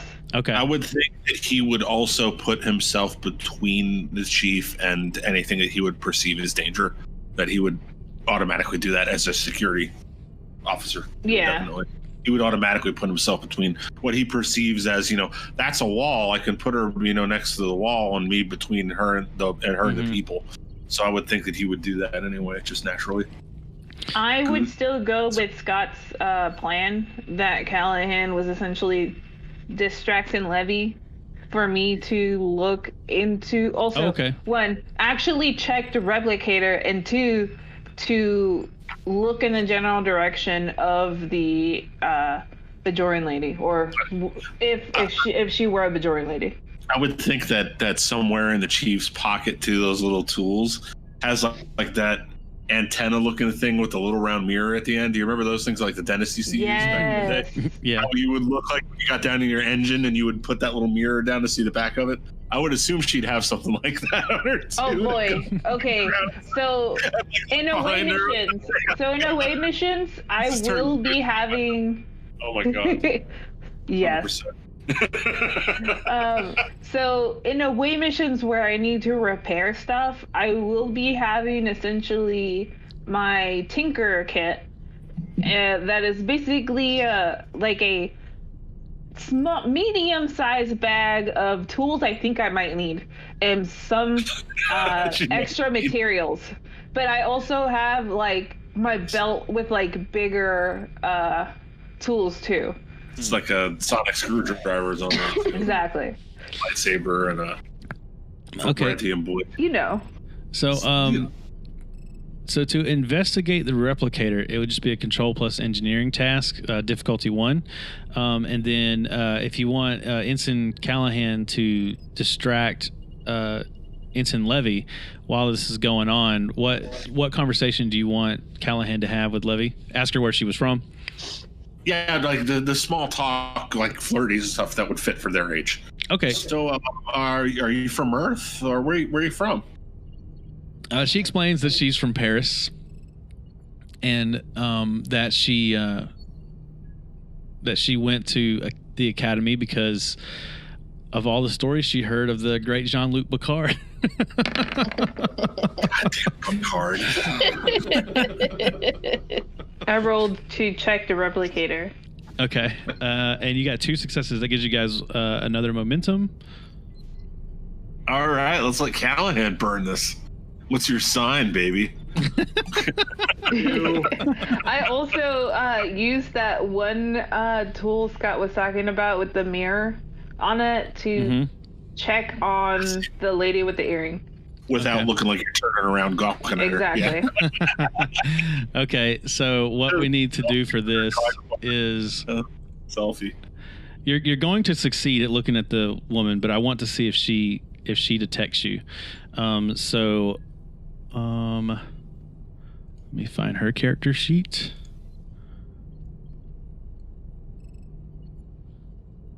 We can make sure we start using this daring too. Daring is so important. Yeah, I think this is a daring. I think this is a daring move. That's what I was going to say. I think that is a daring plus security roll on behalf of the chief engineer, and then we're going to do an opposed roll by the lady to see if she detects you doing it. I don't know that this is exactly the way, because it doesn't really cover stealth, but we'll do it. That sounds like what stealth would be. It would be daring plus whatever the situation called for. All right, so this is for the lady. Ooh, she got a complication. She kills over dead. Stomach explodes. She grabs her chest and says, "Oh god!" Oh my god! So it was, just to double check, daring and security, correct? That's correct. Okay. Ooh. You can buy another dice with momentum. Are we maxed out on momentum currently? You are maxed out on momentum. Yeah, I'll use one. Yeah. Yeah, I'll use one to make it 3 die. Okay. So go ahead and change your 2 to 3 and then give me a roll. Oh, shoot. Not 3, 4. Oh, 3 successes. So yeah, you do it very stealthily. I didn't. Ensign Porter didn't even know to see you do it. Ensign Callahan didn't even see it. He's still waiting for you. You look through your mirror, and somewhat to your surprise, you don't see any ridges on her nose. And she's definitely an elderly lady, but she appears to be a human. A human rocking a Bajorn earring, which is kind of insulting. Very. Boy, it's a good thing a captain didn't go in there and see that. Ooh. He's already mad at the prophets. But you rolled to fix the replicator, right? Yes. Okay, and that's where you got these 2 successes. Oh, yep. Wow. Okay, so you guys are all maxed out. All right, so I got to check something real quick. I mean, I have to accept that we are chilling out, maxing, and relaxing all cool. Yeah. All right, we're gonna handle this real quick, and then we're gonna flash back to Captain Ukel. So, whenever you're working on the replicator, you were able to fix it, and then just to confirm that everything was working, you asked it to make you a racticino, and the screen, just before it made your drink, it says, "Oh, little one, my little one, come with me. Your life is done. Forget the future. Forget the past. Life is over. Breathe your last." And then the racticino appears, and it looks perfect. Does Porter hear this too? Cool. It was in text on the screen. Okay, Porter's probably still flirting with the girl, trying to. Yeah, no, I take a mental note, and I'll let him know whenever we have a brief moment. All right, and I want to cut back to Captain Ukel, Soraya, and the Chief Hubbard. The doctor's with us too. So whenever we flash back here, he's offered you to come back up to his office up the stairs. You guys are speaking with him at a table while he's kind of doing paperwork and half listening to you and half focused on that.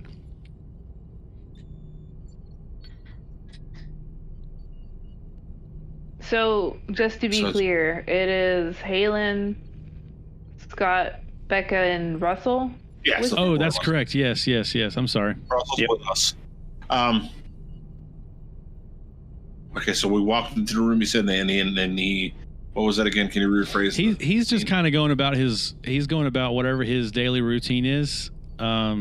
He's kind of doing that, and not necessarily ignoring you guys, but he's just kind of acting busy and working while he's answering your questions or whatever you'd like to do with him. All right. Can I?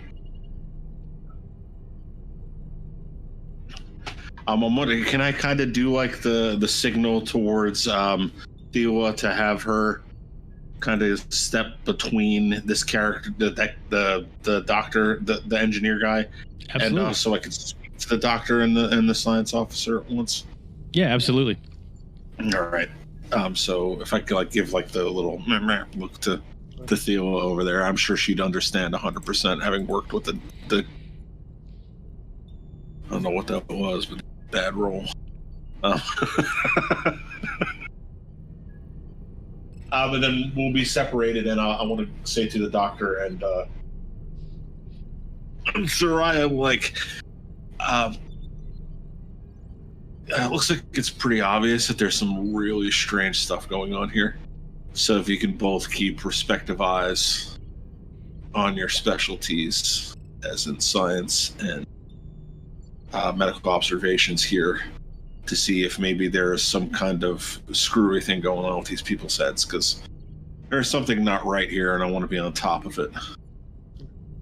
I would relay to the captain the small vision that Callahan and I had entering the bay. Good. Yeah, that we had both seen some strange stuff already. Yeah, there's something here causing auditory and visual. Either we're getting flickers of something that is real, or what we're seeing initially is not real. Lieutenant, are you picking up anything on the psych? I don't know how you would say psychic. How would you say that? This is not psychic. Mentally, meaning like, would I get any? Are you tracking anything mentally?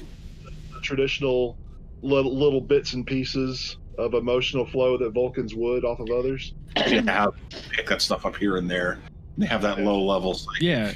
Are you wanting to read Chief Hubbard? No, I want to see if Soraya had caught anything, because I feel like that would be a logical thing that she would go through after, something like, she's seen that weird vision.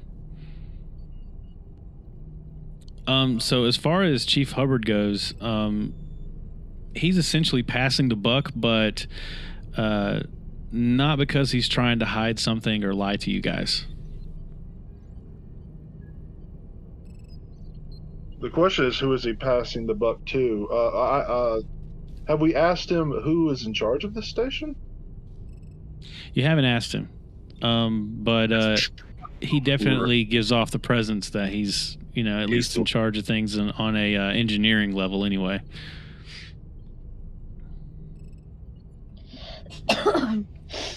So if you guys want to ask him that? I would ask the captain. As a captain, is there I would question if you would like to meet with the current commanding crew of the space station so that we could talk to them as a group. We've got 39, and we've seen 2. Our group has seen 2 people. Yeah, 35. Your reading fluctuated between 34 and 35, but it finally landed on 35. One of them keeps dying and coming back to life. I just know it. God damn it. All right, so because no Starfleet vessel or station would ever find this amount of disarray acceptable. They would have, if they needed help, they would have requested help to bring it up to a level. There's no reason there should be just 35 people here. I feel like that's something that Soraya would say directly to the captain as well, confronting him. Sir, this is illogical. This is, illogical. This place would be left in such disarray, and it's filthy in here. It's disgusting. Do I sense the tone? Do I sense a tone of disgust in your voice, Lieutenant? Mild consternation, sir. Oh, disgust is emotion. I understand. Lieutenant, if you would continue to do scans, and I mean plural in both ways, scientific and magical, or whatever you want to call that. Doctor and I are going to go have a talk with the engineer here. See if we're dealing with the man behind the curtain or not. Okay. I'm going to make that specific reference because Captain Ukel's background is that he was from the artistic parts of an occupied Bajor, which is difficult. So I would think that he would be very much into story and stuff like that. So he would make like a Wizard of Oz reference somehow, because he'd had all kinds of literature growing up in the camps and stuff like that, and writing and whatnot. So, and I also like making literary jokes to Vulcans because they don't care to catch them. So because their literature is so much better than ours. So the chief. Literally. The chief is just, just bouncing around his office, just, moving paper from one filing cabinet to another. He's doing the whole George Costanza thing where he's trying to look busy. This is a separate room away from Soraya now, though, that we're in with him, banging around, or? They are in the same room, and he rests his shoulders on the top of a cabinet of sorts, and he puts something in and shuts the door, and then he looks over at you guys and he says, listen, is there anything else I can help you with? Okay, and then I'm gonna straight up be the man that Captain Ukel is right now, and I will have him step forward and get within nearly like an uncomfortable, close talking position to this guy. And Ukel's not a little dude, but he's not huge. But he also looks like he's had stuff blow up in his face 1,000 times over and everything, and he's still here. So, and I also have the presence that's disgusting and scary and, all that kind of stuff. So, I'm going to lean forward to him and say, so you never told me if you were in charge of this whole show you've got going on here. Are you? All right, let's do we should do a check on this. I'm assuming you're trying to intimidate him a little bit? Yeah, just casual intimidation of, I'm not like waterboarding him yet. I know what you're saying. I know what you're saying. Away, because I can do that. But he has a focus in persuasion, which I think would definitely fit in here. We're gonna do a control command. We've got conflict reference here, and there is a specific one, I'm pretty sure, and if it's not here, we shall make it up. Yours is definitely presence and security, I believe. Security or command? And then opposed by control security is what I... Security? I would think that intimidating somebody would be commanding. God. Be commanding? We could do commanding. The only reason why I say security is because almost all conflicts are security that I've seen so far. Diplomacy wise and everything, I think command has so much. Yeah, I like it. Let's do it. Your force and your, I'm still looking at a 14 combined, so. Yeah, you roll yours. Do you want to buy dice, or do you just want to do it with just 2 dice? I have a focus in persuasion, so does that give me an extra? Yeah, I think so. So your focus, click on yes on your focus. All right, so I have control I'm clicking on, and command. Oh, presence and command, sorry. Presence and command. Yes, you're right. Not control. If it was control, I'd have a higher number. And then it should be presence for you, yeah. So presence and command, and then what'd you say I'm clicking on over here? Under dice roller, there's focused used, yes or no, and we want to say yes because you are using a focus, so it'll automatically calculate the extra success. Complication range is what, 1? That should still be at 1, yeah. Okay, and then task roll 2. 2, unless you want to buy another dice. I don't think at this point this is 2. I'll just go with the 2 dice. Success, so. All right, so you got a 9 and a 16. I only got 1 success. You got 2, so you succeeded in intimidating this man. It didn't roll on my side, so I didn't see it go. Oh, it says you have. It didn't roll your dice for me, but I do see that you have 2 successes. Oh, well, good. And then 2 being 1 that I rolled, and that extra 1 for the focus.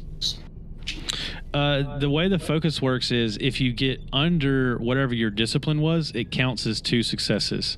So if your discipline was 5 and you rolled a 4, that would count as 2 successes. Okay, cool. But this roller that we're using would automatically calculate that. You've intimidated him. You got him shaking in his boots. Remind me the question. You don't have to do it like RP wise, but remind me the question that you asked him. I would love to RP it. I would love to use his voice. He's been drinking glass. I grew up in a prison camp. Damn it.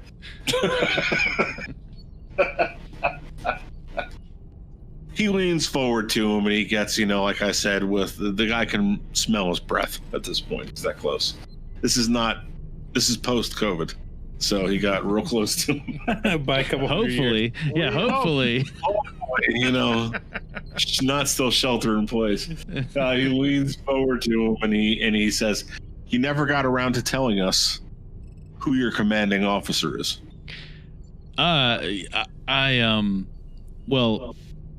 I'm in charge of anything on the ship as far as engineering is concerned, but the chief researcher, that would be as the GM looks for the name.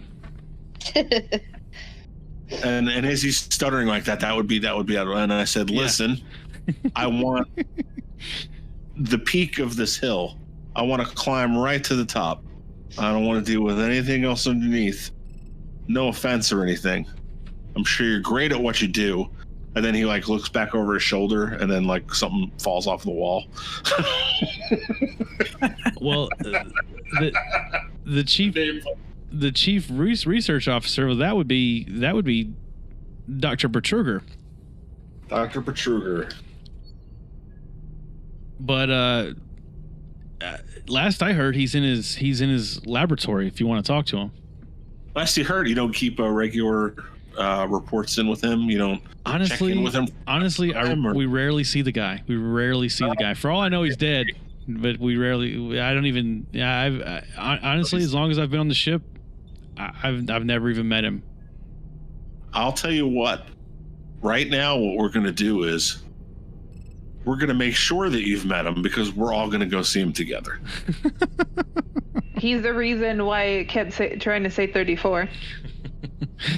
Listen, I've got a lot to do here in engineering, and I would be glad to tell you where the laboratory is. I would be glad. But I can't break away from what I'm doing right now.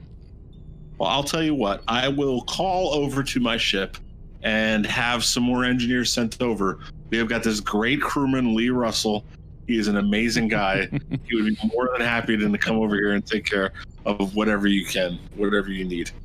I can have 10 engineering officers beamed over within the next 2 minutes to take care of whatever you'll need here. Okay. So let's go see the wizard.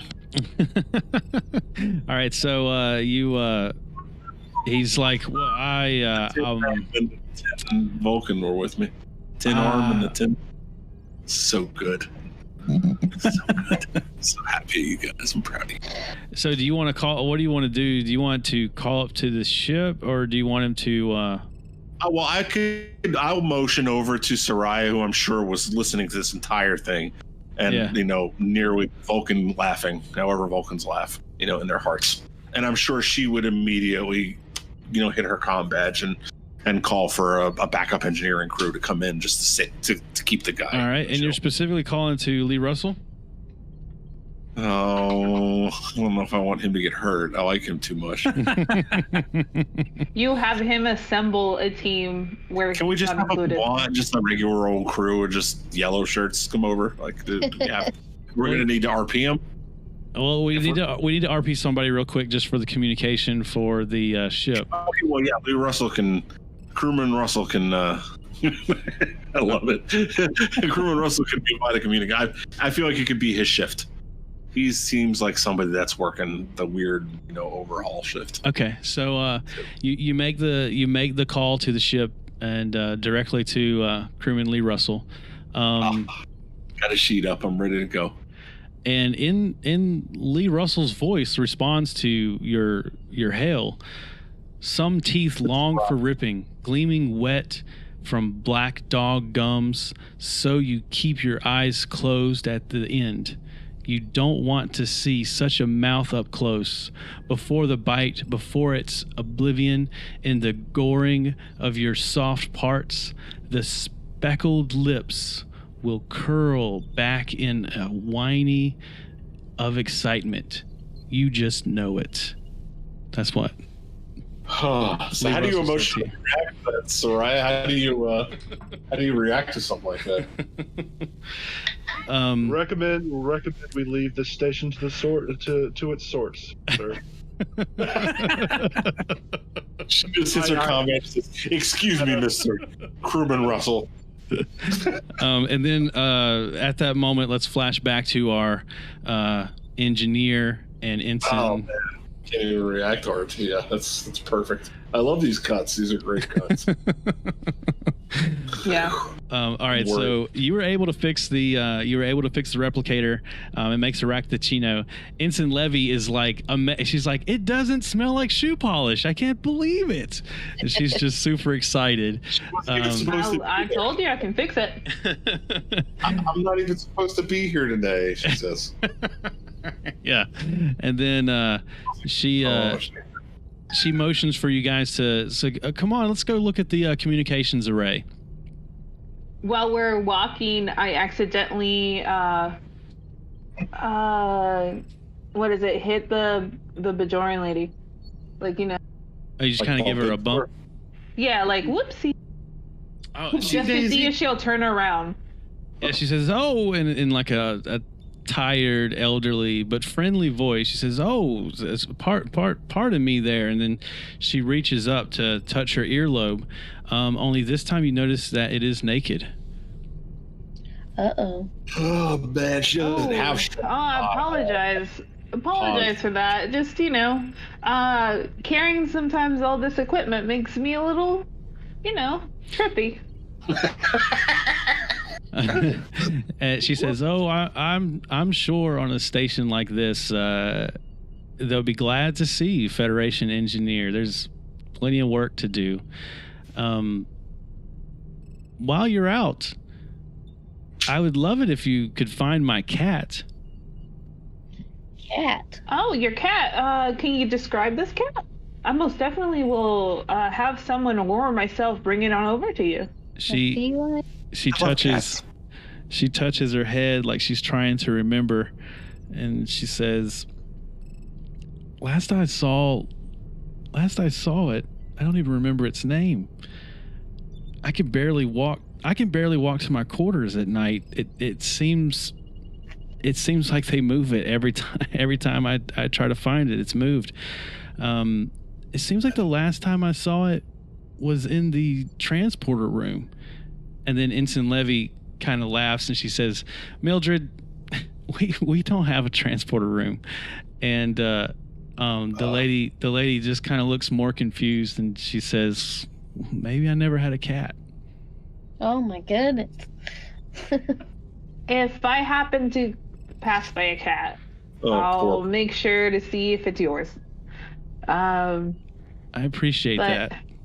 But anyway, if there's anything at all, just, you know, let anyone know to come and reach us. If the replicator is starting to smell like shoe polish again, or if it happens, let me know. Okay, she just turns to silently look back at her drink. And then Ensign Levy, you know, she just continues on towards the communication room. Do you guys follow her in there? I try to, you know, like, while we're walking.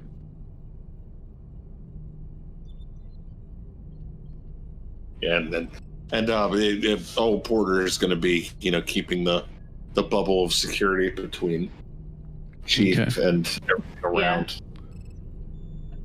Yeah. All right, so entering the communication room, there's no one in the room. There is a larger than what you're used to seeing on the Pierce. There's a large communications computers command station, and because it's older technology is why it's larger. At first glance, without any scans or anything, it appears to be in functioning order just by your, you know, just general visual assessment of it. And then Ensign Levy says, "Yeah, it hasn't worked in months. As a matter of fact, you know, I just got here and it hasn't worked the whole time I've been here."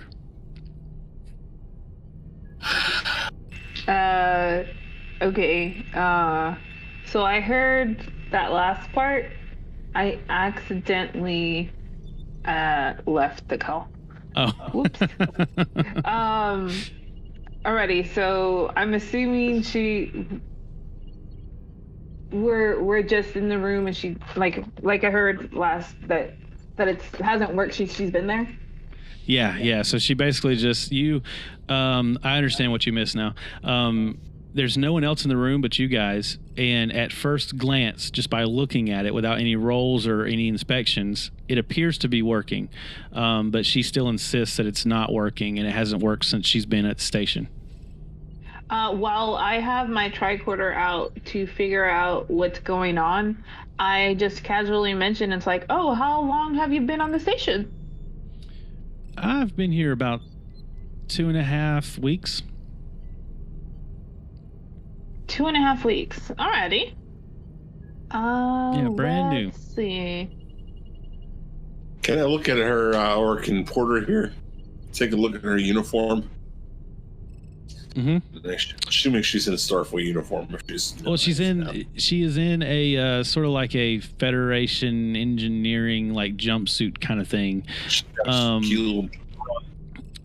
and it looks very cute, up to date. Very cute. Cinched around the way. Yeah, it's a modern uniform, but it does have like a lot of wear. It's got black scuffs from different oils and maybe back sparks or something. Like it definitely has wear, but it is a modern uniform. Like a century, okay, so it's not old. Alrighty, so what do I need to roll for figuring out what's going on with the communications? Control plus engineering, and it's a difficulty 1. You should totally have that. Yeah.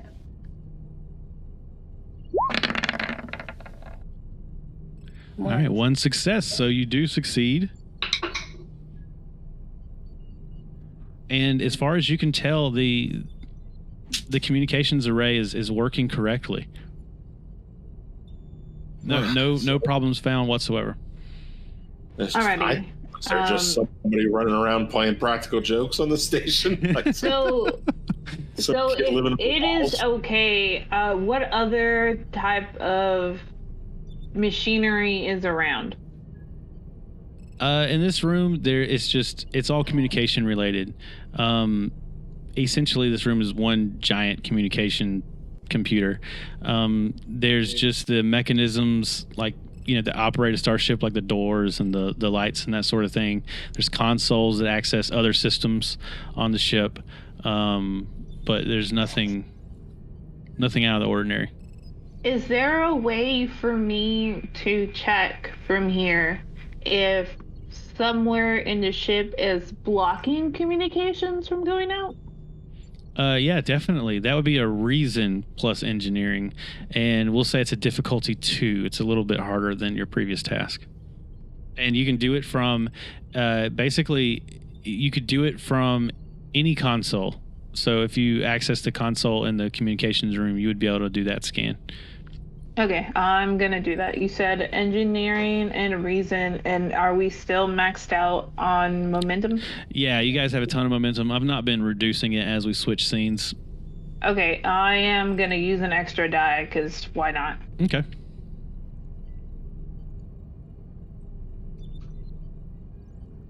I think I switched scenes faster than the game intends, so I try not to do it.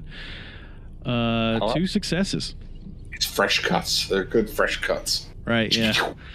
Gotta keep you guys on the edge of your seats. So that's 2 successes. So that's all you needed. So you were trying to see if there was anything jamming the communications. I'll tell you what. If you want to spend a momentum, I'll actually give you more information than just that. Otherwise, you succeeded, and I can give you that information. Team, is it okay for me to use another?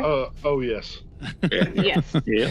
I like it when stuff happens correctly, like it is. All right.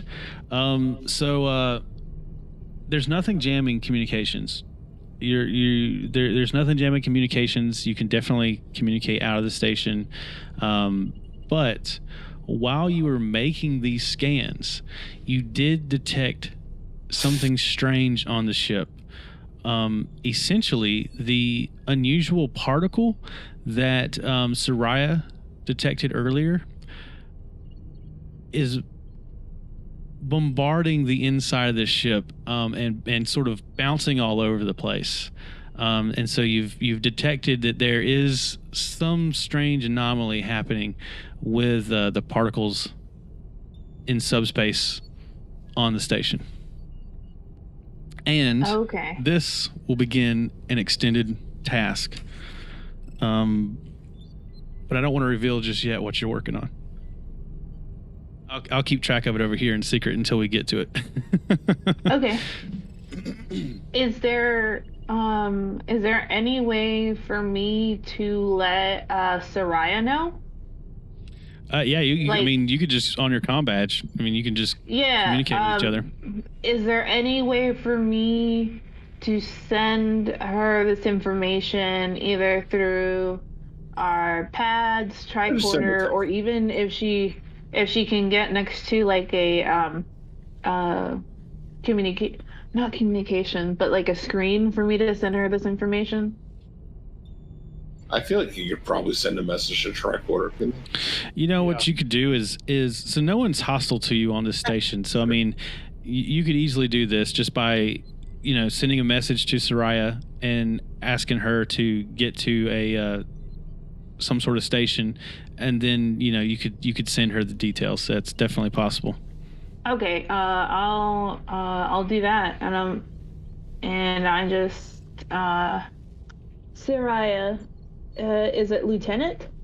It is Lieutenant. Lieutenant Soraya. Alrighty, so I just touch my comm badge and go Lieutenant Soraya. Soraya here. Can you get to a station real quick and let me know your location? I would do so. Where am I currently located? You guys were in the office with the Chief Hubbard guy. All right, so we're still with Hubbard. Yes, of course. I would. And you can just step away and go to the station. He's not. Again, they're not hostile to you at all, so it's fine. The question is, it's not a question that I worry about the individuals being hostile. I don't. Soraya, by nature, if something is illogical, must be as suspicious as possible. So if there are things here that I don't trust my perception. So anything that, if you don't mind, Lieutenant Commander, I would be happy to meet you wherever you're at. Oh, then yes. If you can please come down to communications, or up to communications, that'd be great. Captain, would you mind if I took the medical officer with me? I don't necessarily know that I trust any of us going solo anywhere in this station right now. That sounds good. We should keep the groups of two together. Medical? Yeah. Doctor, if you would. Yep, I'm with you. All right. So I'd request your location, then just go to the terminal, see where it says her location is, and go that way. What I do, just in case, is the information that's on my screen, I just put it on my pad to make sure that if somehow it's incorrect, or necessarily if it disappears. You know what I mean? Yeah. So I suppose the doctor and I are headed that way. Okay, so go ahead. I was just gonna see if there was anything else I can do. Okay. Like just tinkering. I'm just trying to figure out what's going on. All right, let me give you guys something, and then maybe we'll take a quick break. As you move the information to your pad, the letters appear rearranged momentarily to spell out this little story. And then the doctor opened the door, and the room on the other side was much like the room he was in. Only this was a party he was not invited to. And then Soraya and Dr. Narth, on your path back to meet up with Commander Amelia, that door that has the hanging hanging interface. When it opens up, on the other side of the door is a shuttle pod bay, much like the one you're in, and there are 2 Starfleet officers with their back to you, uniforms much like yours. One of them turns its head to the side just to look over its shoulder, and then you see that it is some form of Lieutenant Soraya, but her eyes are red, and her jaw is detached from her face. What? And then the door slams, and you hear gears and mechanisms inside the door crash. And then we'll take a break. Well, that's a good way to end this.